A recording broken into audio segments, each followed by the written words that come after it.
Yo, my people, welcome back to the channel, the Pitch Perfect One, and we are back here with a big video. So, as the title says, this is my season prediction. I'm just gonna be delving in, talking about the season, what I think about the season, what I think about how we're gonna do about our business in the market so far, and about the preseason as well, and just a small bit as well of a preview towards the Arsenal game. I mean, with the season being almost a week away, what better time to do a prediction video than right now? Um, in all honesty, there's been very much mixed reactions about how we've been so far in terms of fitness and quality in the preseason, and also how well we've done in the market.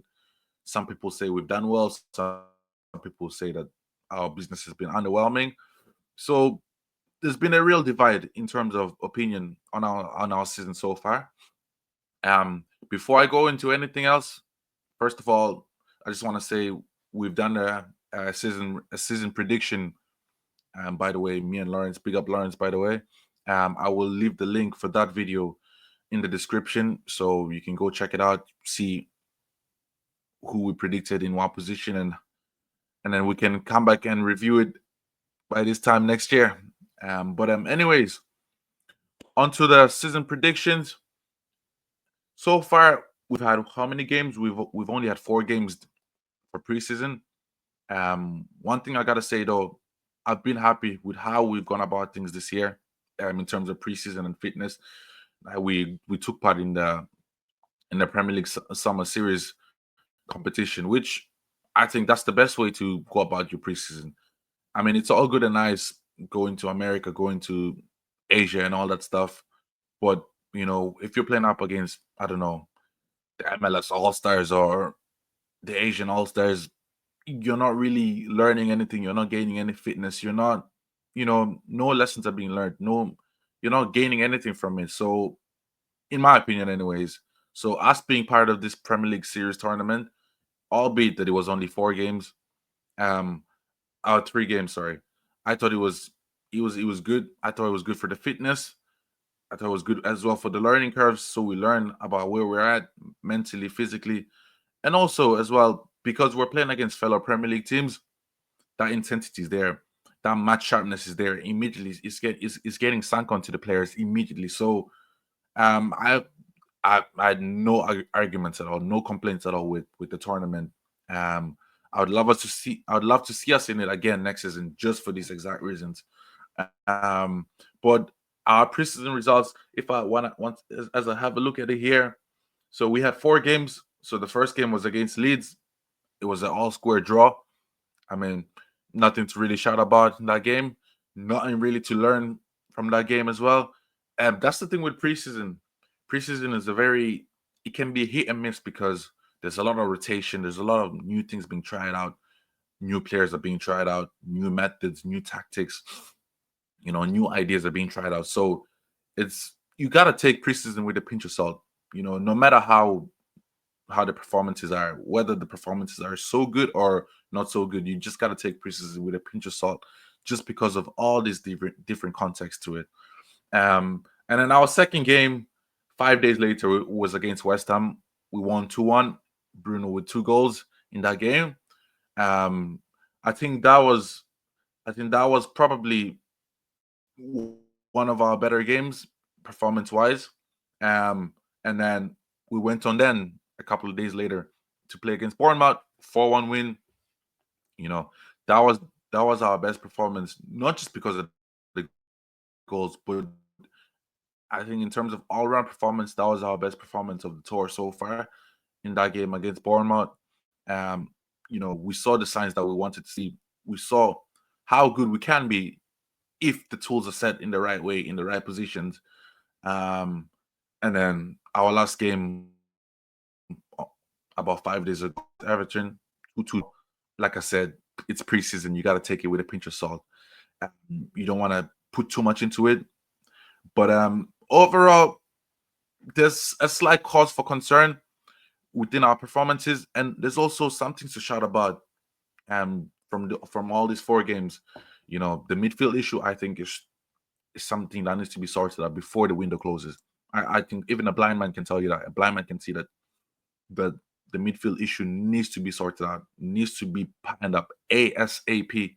And the Everton game was a perfect example of that. I mean, Ugarte not good enough on the ball, not good enough in general. He's got his qualities. He's dogged. He's hungry. He's always happy to win the ball. He's always happy to get stuck in. But that's all. That's all you get from Ugarte. I don't think Ugarte is that type of player that will take you to the next level. You know, for the sites that we're trying to reach to, I don't think Ugarte is that player to allow us to reach to those levels. So, and that Everton game proved it. We're in dire need for a midfield. We're in dire need for a midfielder. Our midfield is light. Our midfield is dry. There's no power. There's no pace. There's not enough quality in it. Kobe Mainoo's there, but there's still growing concerns with Kobe Mainoo. Is he going to be playing as an inside forward? Is he going to be playing in the double pivot? There's still no clarity. Bruno as well, same story with him. There's no clarity as well. Casemiro, I like Casemiro, but it seems like the manager is trying to phase Casemiro out.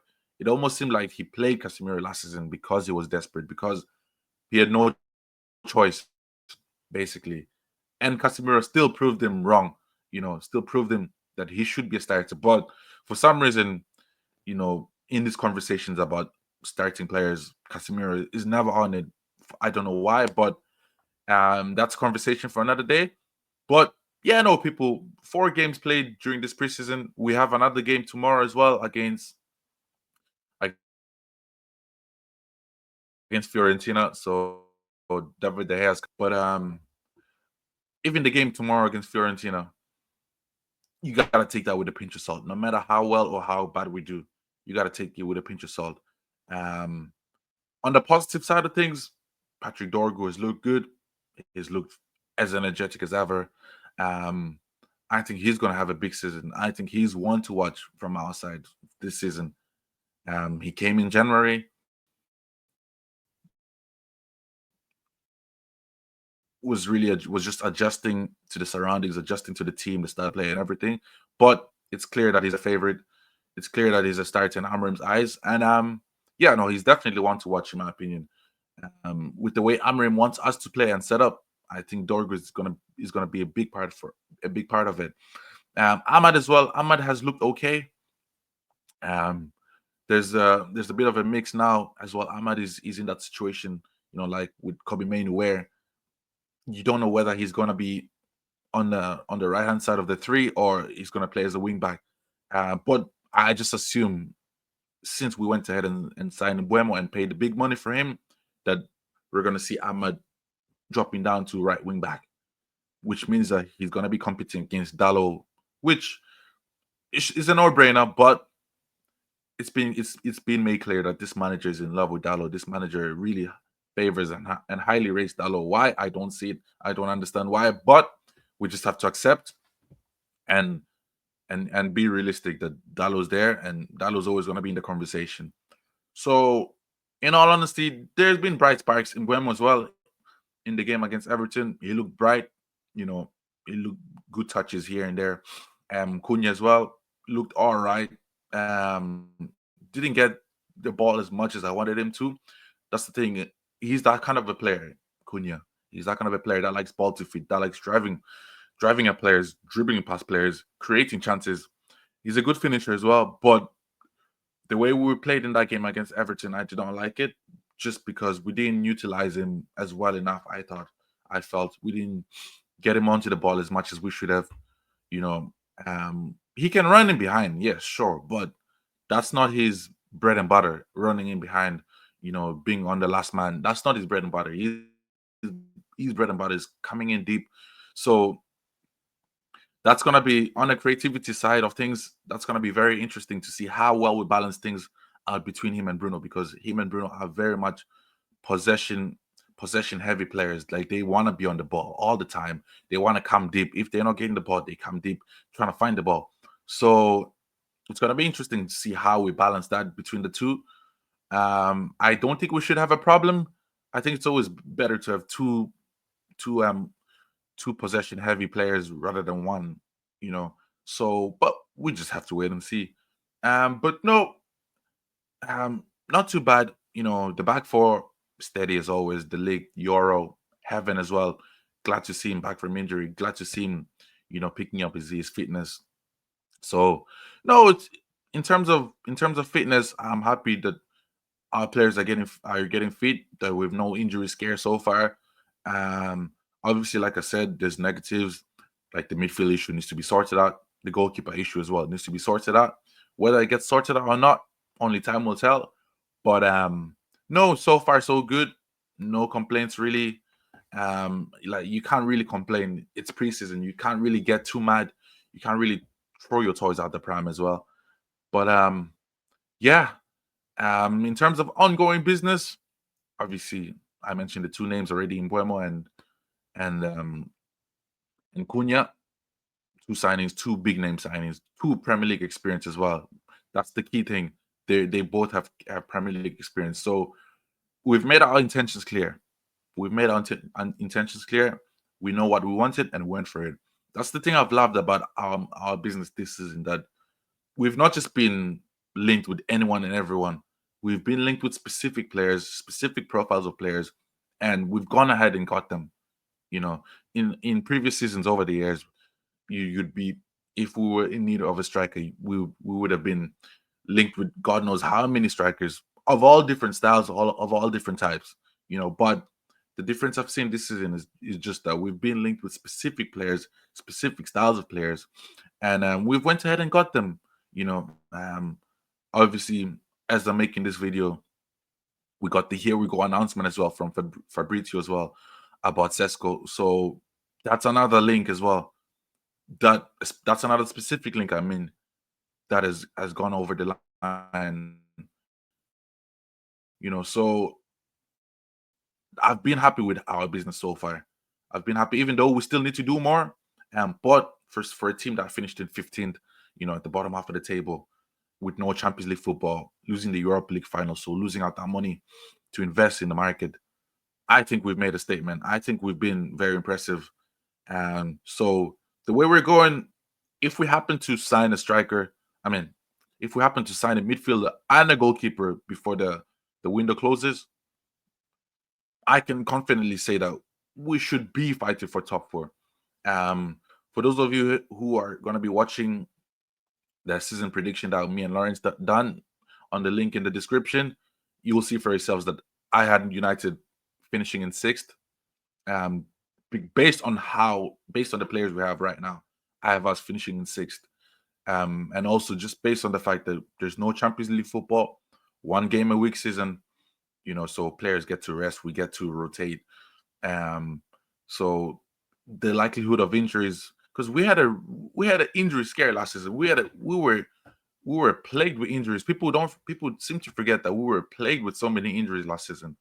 Don't get me wrong. Yes, majority of teams as well were plagued with injuries, but we were plagued with injuries, which affected our season. Make no joke about it, whether we like it or not. So us being on a one game a week season this season, I feel like it's gonna prevent that issue. And then us having a full strength squad, a full strength team, week in, week out, I back us against many teams, to be honest. I back us to get there, to be in the conversation for a top six finish. But yeah, like I said, if we go on and sign a goalkeeper and a midfielder, then top four might definitely be in the conversation, in my opinion. But in terms of um predictions, yeah, like I said, I think we're gonna finish sixth. Um Obviously, game week one is against Arsenal next Sunday. Big game, big way to start the season. I'm glad it's at Old Trafford under the headlights. It's gonna big statement as well. How, depending on how our performance in that game, of course, it's only game week one, so you don't want to get too overreactionary. You don't want to, you know, throw your toys out the pram. Depending on the result, whether we win or we lose. If we win, you don't want to get overly gassed and too excited and too giddy because it's only game week one. And if we lose or we draw, you don't want to get too down. You don't want to get too disappointed as well because there's so many factors. It's only game week one, and again, we're playing against a very good Arsenal team. who had a very good market as well, good window, done very good business, got a backup keeper in Kappa, brought in Jokeres, got Norgard, Madueke, you name it. So they've had good business, Arsenal. So there are no pushovers. There won't be pushovers. We've struggled to beat them the last couple of seasons. So we should not, for some reason, think that this is going to be a breeze, all of a sudden, just because of how well we've done in the market. So that's going to be a tough game. Um, I don't know whether Jokeres would be starting from Arsenal's side because he's barely had a preseason. So I don't know. But whether he starts or not, it's still gonna be a tough game.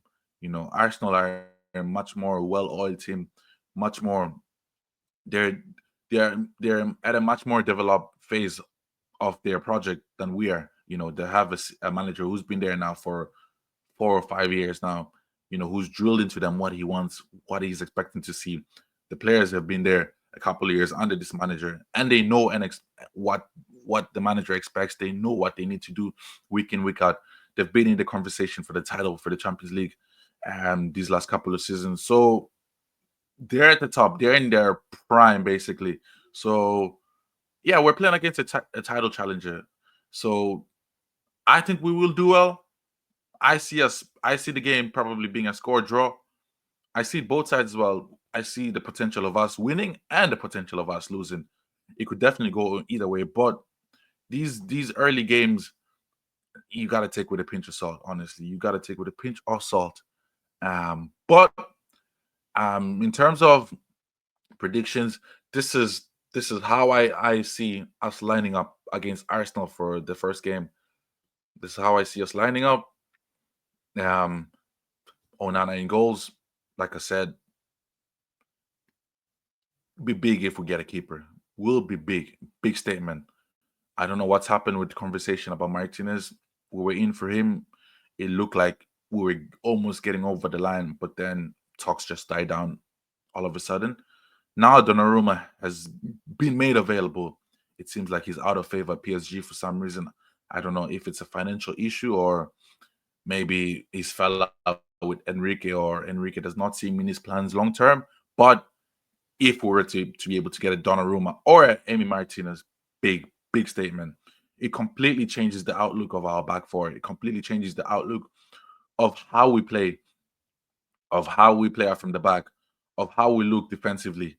You know, because Onana is not good enough. Let's keep it a buck. Onana is not good enough. He will never be good enough. Obviously, he could prove us all wrong this season, but he's not good enough. But I expect him to start this first game. The back three, I doubt there's going to be any change. If there's a change, maybe Maguire on for Mazraoui, probably. But I expect this to be our back three for game week 1 against Arsenal. Mazraoui, De Ligt, and Euro. That's my ideal back three as the season goes on. That's the back three I want to see long term as the season goes on. Martinez is still coming back from injury, so he's still on the rehab. He's still doing all that stuff. So I don't think we should expect to see him anyways for the next maybe 2 months, anyways. Um, and then the midfield four, Dallo. I think, like I said earlier, Amorim. I don't know. Maybe it's the Portuguese connection, but Amorim's got this crush over Dallo for some reason. No matter how shit Dallo plays, he's still on the team sheet. His name is always there, always in the conversation. So that's why I have him over Ahmad. Personally, I would like Ahmad to start, but because this is a big game against a team as well stacked as Arsenal, I think that he's gonna try go. He's gonna try go safe and go for Dallo as a safe option. And then in midfield, I think he's gonna go for the Bruno and Ugarte partnership. I don't see him starting Casemiro. I'd be surprised if he starts Casemiro. Ideally, I would probably have Casemiro and Bruno in that midfield. Um, but I see him going with Ugarte and Bruno instead of Casemiro. And then on the left hand side, I think that's clear. Dorgu, no arguments. I don't think anyone has got any arguments. Luke Shaw is back. He's getting back into fitness, but I don't think Luke Shaw should be having a conversation. Luke Shaw should not even be at the club at this moment in time, let alone fighting for a place. So I don't think Luke Shaw should be in the conversation for starting 11 anytime soon, anyways. And the front three, the two new signings in Mbeumo and Cunha, both on the right and left, respectively.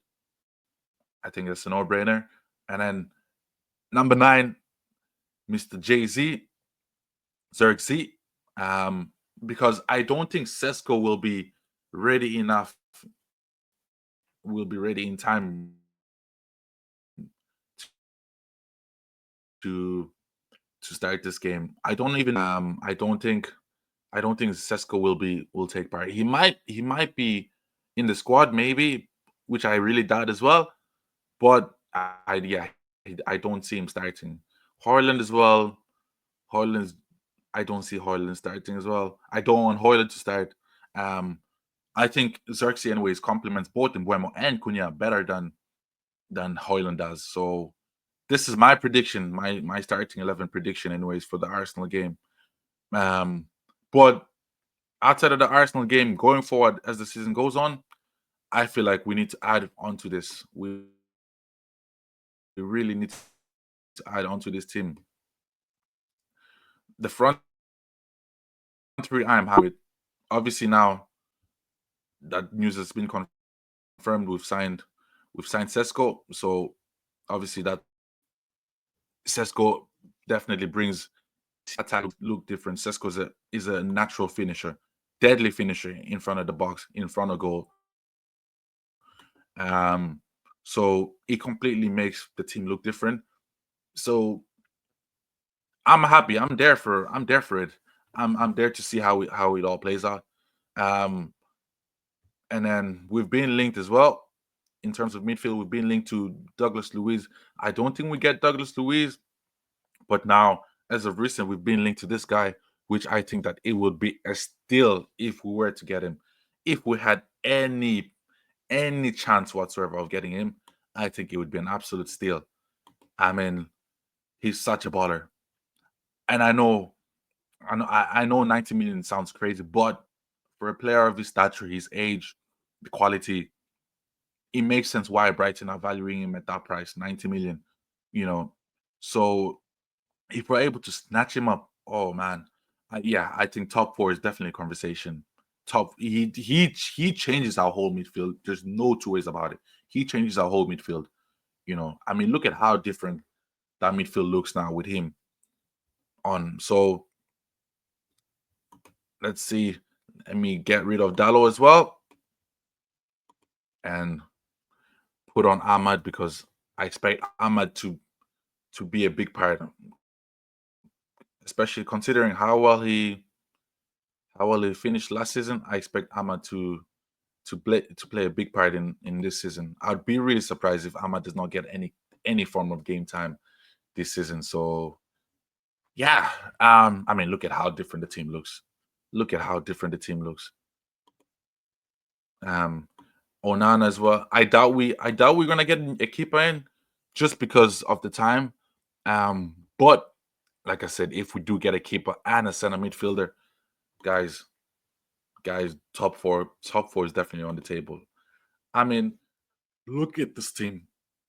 Look at this team and tell me that this team cannot challenge for top four. Come on. One game a week as well. No European football. One game a week. Fully fit. I think this team is good enough to challenge for top four. This squad is good. And then, like I said, you got Xerxes on the bench. You got Xerxes on the bench. You got Casemiro. You got Ugarte on the bench. Dallo's on the bench. Sancho and Anthony possibly, depending on the market. I think one of them stays definitely. I've not heard anything about Anthony. I've not heard any interest from for him. I heard Benfica were looking at him, but I don't know how concrete that was. I heard Juventus were looking into Sancho. I don't know how far the talks have gone for that as well. So I think one of them definitely leaves, but one of them stays. Whether it's Anthony or Sancho, I think either of them still have a part to play in our season. Still have a part to play. So I mean, guys, look at the come Come on, look at that. Tell me this does not beat any team in the league. This Anfield, Emirates, Etihad, any stadium, give it to me. Any stadium, I think putting this team out can take on any team in the league. I do not care. I don't give a shit what nobody says. This team right there against any team in the league, we're taking anyone on. We're taking anyone on. So I'm not gonna remove. I mean, just for conversation's sake, I'll just put Casemiro on. But even though I know that Bruno is gonna gatekeep that position anyways. Bruno is never getting taken off. But even if we try to just short things up, it still looks as good.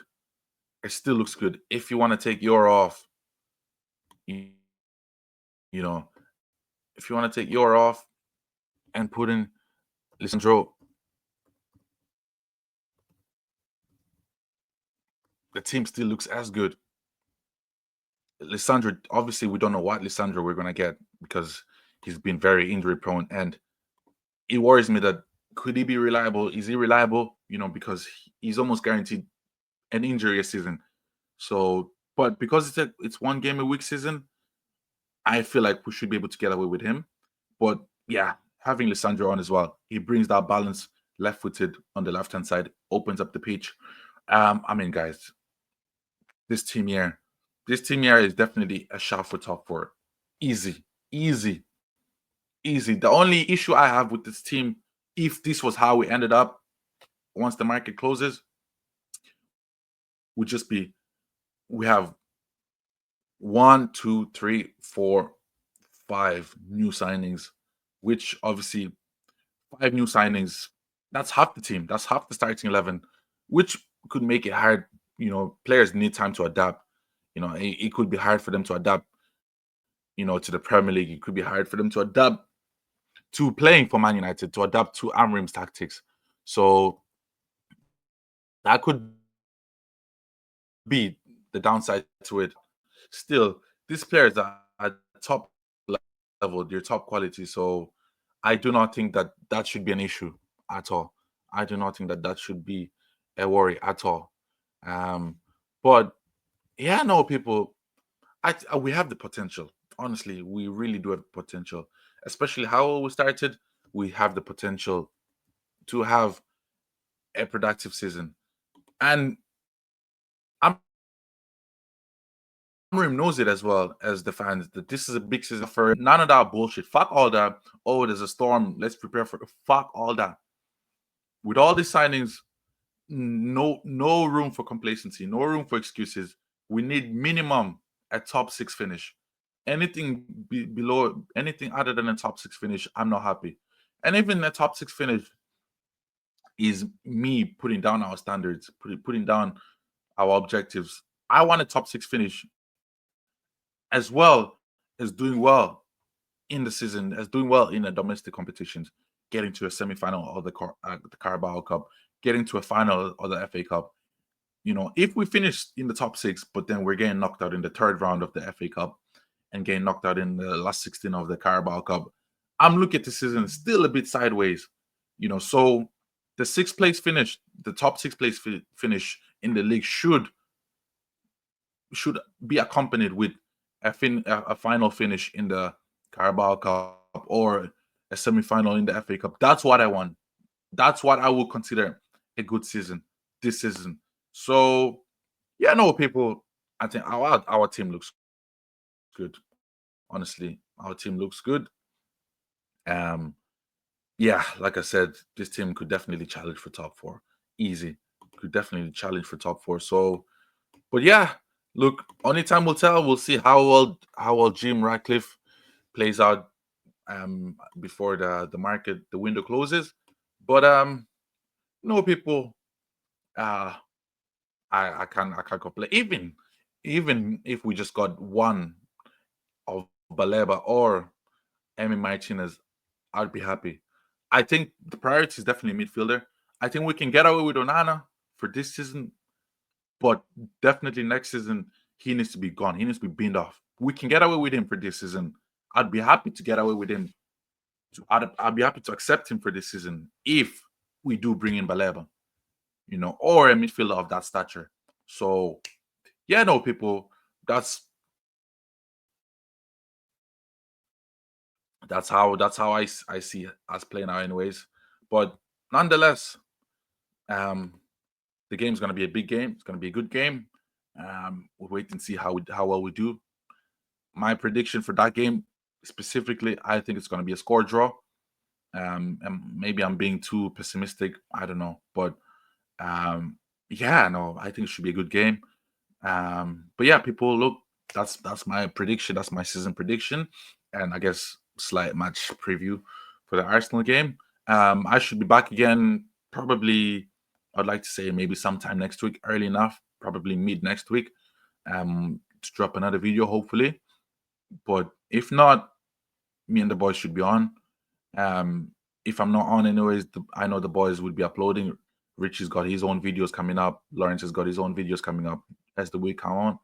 So yeah, no, people, that's me, and yeah, I wish and hope that we have a good season and that this video does not backfire.